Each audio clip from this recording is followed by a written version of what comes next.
Ben, c'est la réussite, hein? C'est un rendez-vous réussi. Le chef est là, les Congolais sont là, autour du chef, pour trouver solution afin de trouver une cohésion nationale. La population ne peut qu'être attentive pour suivre les résolutions de ce rendez-vous des Congolais pour les Congolais. Nous sommes représentés, nous avons 700 candidats à ce rendez-vous. Nous attendons nous voulons que ça soit une réussite par rapport aux aspirations et attentes du Congolais. Mais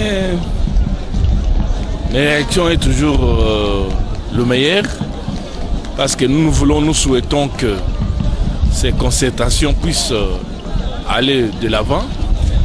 Notre souhait est que tous les Congolais, que nous soyons unis pour regarder très loin pour notre pays. C'est ça mes impressions. Constatation est bien, papa Nangai. Mboka nyoso balobaka toujours. Likambate zandenge ni balobaka. Boende bien. Donc vanda to solo la to abana mboka. Batu ba kufaka te. Kongo feke liboso. Etonga mi déjà to continuer kotonga.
Aujourd'hui, samedi, président de la République.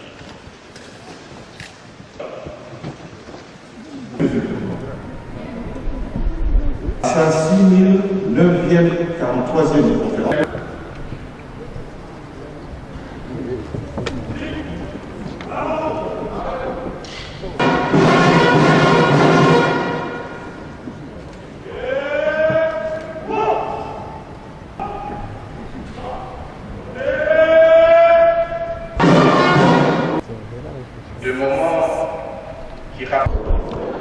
Ouais, comment ne pas croire au propos du chef de l'État alors que c'est lui les garants de la nation. C'est lui les garants de la bonne marche des institutions. C'est lui les garants du respect de la Constitution. Il n'y a pas d'agenda caché, comme il a très bien dit, et nous pensons qu'il n'y a même plus de prétexte. Tous les prétextes qui étaient avancés de ceci, de cela, ont été balayés du revers de la main, et nous attendons qu'il y ait une participation inclusive. Tous ceux qui avaient des arrière-pensées, et il n'y en a plus, qui viennent tous. Dernière question. Quelle est la partie du discours du chef de l'État qui a plus retenu votre attention? Du début à la fin, mon attention était soutenue, parce que le discours était très bien structuré. Je suis resté attentif du début à la fin. Est-ce que les acteurs politiques de l'opposition peuvent se sentir apaisé aujourd'hui, d'autant plus que le chef de l'État a promis une probable libération de l'amnistie, au fait. Non. Suivez-moi bien. Lorsque le chef de l'État parle de la libération conditionnelle, lorsqu'il parle de la grâce présidentielle, ceci n'intéresse pas seulement un camp. Parce que les gens qui se trouvent en prison, ils relèvent aussi bien de la majorité que de l'opposition. Vous ne pouvez pas me dire si les prétextes de l'opposition sont apaisés. Non. Ceci rencontre la préoccupation de beaucoup de Congolais. Le chef de l'État, en tant que garant de la nation, donne son pardon, justement pour qui est cohésion nationale. Ça ne peut pas relever seulement d'un seul camp. Non, ceci concerne tous les Congolais qui seront contents et qui sont même très contents par ces décisions annoncées par le président de la République.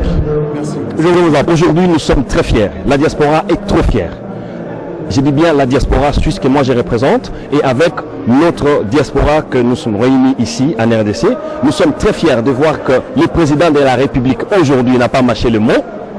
Un président offensif aux problèmes qui rongent notre pays. Un président qui ne mâche pas les mots et qui cadre le politicien, qui viennent avec des idées politicienne en disant que voilà, réconciliation nationale, puis plutôt gouvernement d'union nationale ou je ne sais pas quoi. Tout ça, le président de la République a cadré. C'est un espace d'échange. Aujourd'hui, nous sommes fiers que le président de la République a cadré tout le monde et il a mis des règles. Et maintenant, nous de la diaspora, nous disons quoi? Oui, nous sommes... Bon, d'abord, c'est une bonne occasion parce que depuis novembre que le chef de l'État a promis le démarrage de concertation nationale, ces choses faites aujourd'hui. Je crois que la demande de la population a été entendue. Et par rapport à son discours, il a laissé beaucoup d'ouverture en disant que les délégués peuvent débattre de tous les sujets sans tabou, mais de ne pas sortir du cadre constitutionnel. Il n'a pas remplacé aussi le souverain primaire. Et ce qui m'a revu davantage, c'est l'amnistie qu'il va accorder par rapport aux détenus politiques, certainement. Et ça, c'est une grande, comment dirais-je, une merveille, parce qu'on s'attendait le moins. Je sais que nous, les politiques, nous avons souhaité que le président arrive. Voilà, il vient de consentir. Tout sera un coup de chapeau. Le chef de l'État dit qu'il n'y a pas des objectifs obscurs. Est-ce que vous croyez en ce propos du chef de l'État, d'autant plus qu'avant le début de ces assises, on a parlé d'un gouvernement d'union nationale Je crois que le chef de l'État a parlé, mais il faut aussi observer les dynamiques de la salle, les dynamiques des composantes, société civile, opposition et majorité. Certainement, à mon avis, ça débouchera par ce gouvernement d'union nationale, quoi que l'on dise. J'ai l'impression que nous allons y arriver. Mais ce n'est pas l'objectif principal. Merci. Ok, merci. Je crois que c'est un homme d'État. Il ne s'est pas caché pour dire ça. Au-delà de toutes les spéculations, là il vient de mettre fin à toutes les spéculations. Ça suppose que nous devons lui faire foi. C'est un discours, comme vous l'avez dit, un discours d'orientation. Donc ça veut dire que les gens doivent travailler, pas dans le sens d'avoir des agendas cachés, mais en toute transparence et en toute responsabilité. Donc nous croyons qu'il n'y a pas d'agenda caché. Ça vient couper court à ceux qui croyaient que les gens y allaient pour le gouvernement d'union nationale. Si c'est cela qui était caché, mais cette fois-ci, je ne crois pas que c'est le cas. Il parle de la cohésion nationale, il parle de l'unité du pays. Et vous voyez, autant d'éléments essentiels qui doivent réunir les Congolais et pour qu'ils résolvent cette question. Donc, nous estimons que le message aura bien passé, qu'ils auront bien compris le sens de ces concertations. Merci.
papa constatation eza bien papa na ngai mboka nyonso balobaka toujours likambo te eza ndenge nini balobaka boye nde bien tovandaka tosolola toya bana mboka bato bakufaka te kongo feke liboso etongami deja tokontinue kotonga.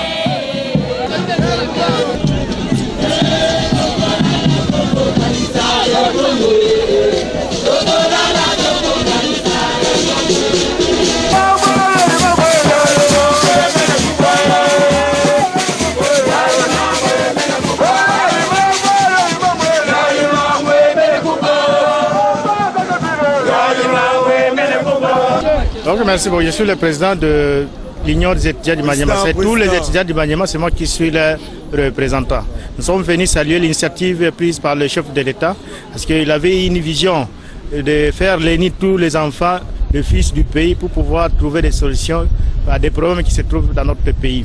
Voilà pourquoi nous, étant que jeunesse du Maniema, nous sommes dit ne pouvons pas rester au niveau des institutions universitaires. Il fallait qu'on descende sur les lieux pour venir saluer d'abord l'initiative et soutenir aussi nos aînés politiciens. Entre autres, il y a le Premier ministre, tout ce qu'il est en train de faire, contribuer pour le développement de notre pays. Et nous avons notre gouverneur de la province du Maniema. Il est venu aussi participer à ces concertations. Nous tous les jeunes du Maniema sont derrière nos aînés politiciens. Qu'est-ce que vous attendez par les résultats? Nous attendons à ce que tous les résultats qu'ils vont trouver, que ces résultats ne puissent pas léser l'une partie de la province. Il fallait que ce soit un résultat que tout le monde va se retrouver à l'intérieur. Que ce ne soit pas un résultat que l'une des provinces sera un peu choquée. C'est un peu cela.